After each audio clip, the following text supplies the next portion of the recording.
Good morning everybody, or good afternoon depending on where you're watching from. This is Craig from MobileTechTalk, and today we have a final video sample from the last one in the Vivo lineup that we're reviewing currently, the Vivo Y20s. Now this is very much their budget end device, I suppose we'd call it. I'm trying to walk a little bit faster just to show what the stabilization's like, but it's definitely budget. By budget I'm talking about 180 euros, which is what, £150 give or take. The specifics will be in the review on MobileTechTalk after a week or so, but this was released at the same time as the X51 5G and the recently reviewed Y70, which was their flagship and mid-range. I'm currently recording at 1080p because that's all we can record at. 1080p 30 fps, that's what you get. You do get a triple camera setup on this device, but all you get is 1080p 30 fps video from the rear camera. Let's start with the other specs though. So it is dual SIM just like all the others, which I find brilliant because I can use my work SIM, and I'm not going to be able to hear, you're not going to be able to hear me in a minute, my work SIM as well as my own personal SIM. It's got a lovely glass construction. It actually looks better than the mid-range Y70 device, but anyway, a 6.5-inch LCD display, no AMOLED here, which I'm not really surprised at this price point. Still comes with Android 10 with the FunTouch OS, Vivo's proprietary OS on top of it, or skin on top of it, which is fine. Here's where the budget options start to show. A Snapdragon 460, so still an 8-core device, but much lower powered processors with lower clock speeds as well, so not great. But you do get 128 gig of storage with 4 gig of RAM. There is a 128 gig 8 gig option as well, but it starts at 128 gig 4 gig, and then you get to the triple camera setup. So whereas the Y70 had triple cameras as well, it had the 48 megapixel main sensor, which was wide, and then two 2 megapixel macro and depth sensors respectively.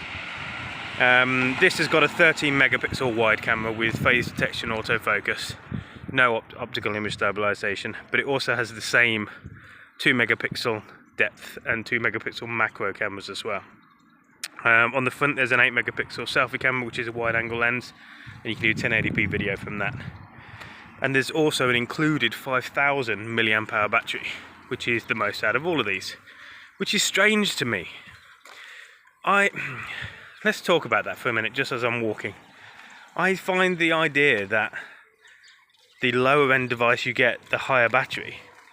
Yes, I understand that the lower end processors are going to be less efficient, absolutely get that. But surely the more performant processors are going to suck more power, generally, and you're going to use more power hungry applications and power hungry functions. So it would make sense to have a bigger battery in the larger ones, but then they have to keep the size small because someone somewhere in a marketing department has told them that people only like incredibly thin phones. So yeah, just a mini rant on that. A 5000 milliamp hour battery in the flagship device at this size, which frankly is only, let me just have a look at the exact dimensions, it's 8.4 millimeters. So I suppose by 2020 standards it's chunky, but honestly it feels better in the hand than their mid-range one does. So anyway, it's got a 3.5 millimeter audio jack as well, USB type C, no, micro USB for charging. Let me just get past this individual here. It does have a fingerprint sensor, but it's not under the glass like all the others. It's side mounted, and it's a combo with the power button as well. So it's the sort of thing that you probably expect given the price point that we're operating at here. It's early in the morning here, and I'm tripping all over my words. It looks like it's doing an okay job. I mean, the LCD display is a little bit washed out. You can see there that as soon as I sort of angle the camera to the pavement, you lose any definition at all in the sky, and as soon as I move it just a few degrees up, you get the clouds. So this has just been a quick 1080p 30 FPS video sample of the Vivo Y20s that's available for around about 180 euros, 150, 160 pounds. Keep it locked to MobileTechTalk for the full review very soon, and on Instagram for some sample pictures. And yeah, just let us know what you think. Like and subscribe please, it really does help us out, and we will catch you on the next one as I try to stop this shaking.